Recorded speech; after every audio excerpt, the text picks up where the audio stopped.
Hi, everyone. My name is Jessica Farrell. I'm a clinical pharmacist at Albany Med Division of Dermatology and professor at Albany College of Pharmacy and Health Sciences. I am also a member of the board for RAP, and I am excited to be here today to talk to you about one of our journal clubs.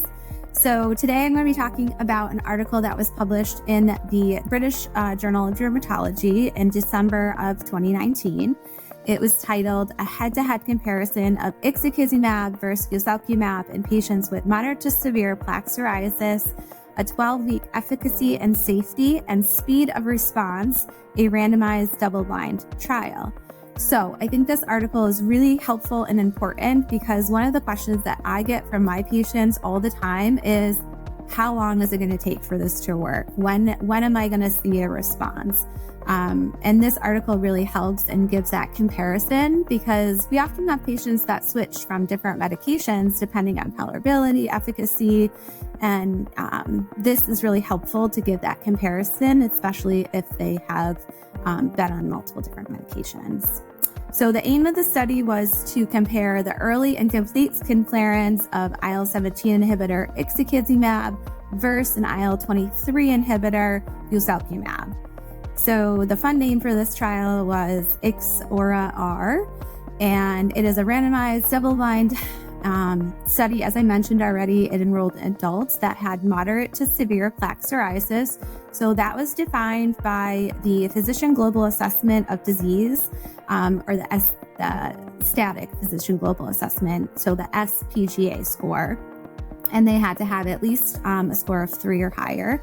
And then the PASI score, which is that Psoriasis Area and Severity Index score of greater than 12 and more than 10% body surface area covered with psoriasis. So patients were randomized to a one-to-one manner to receive either Ixekizumab or Guselkumab, and those were both dosed at the approved doses for plaque psoriasis. The primary endpoint was 100% improvement in the PASI, so that's a pretty tough measure to meet. And that was measured, that primary endpoint was at week 12, but then the study was continued for secondary outcomes and safety out through week 24. So that's helpful in terms of safety analysis and to see if that response is continued. Other secondary endpoints were PASI scores at improvements in PASI scores at other time points, and also the physician global assessment scores too.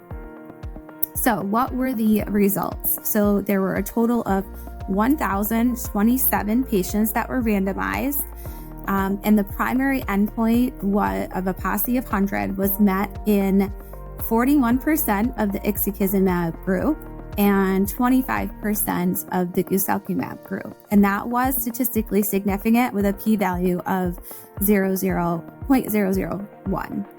All the major secondary endpoints were also met, which include a PASI 50 at week 1, a PASI 75 at week 2, and the serious events were very low. There were no safety signals identified. It was very consistent with the other clinical trials.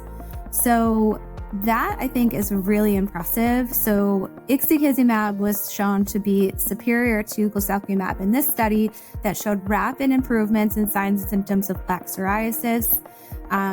It is really, really cool to see that they were able to see a PASI 50 at week 1 and a PASI 75 at week 2. So for patients with plaque psoriasis who are just so frustrated, a lot of my patients are embarrassed. They want to cover themselves up, even in the summertime when they want to be, wearing tank tops and have their skin showing. So this is very cool to give them, promise that this medication is going to work really quickly.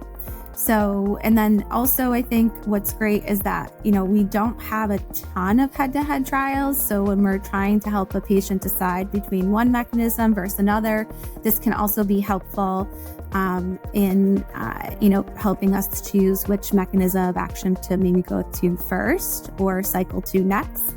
And also the safety profile was consistent. So I think this is really helpful for me to use to counsel my patients.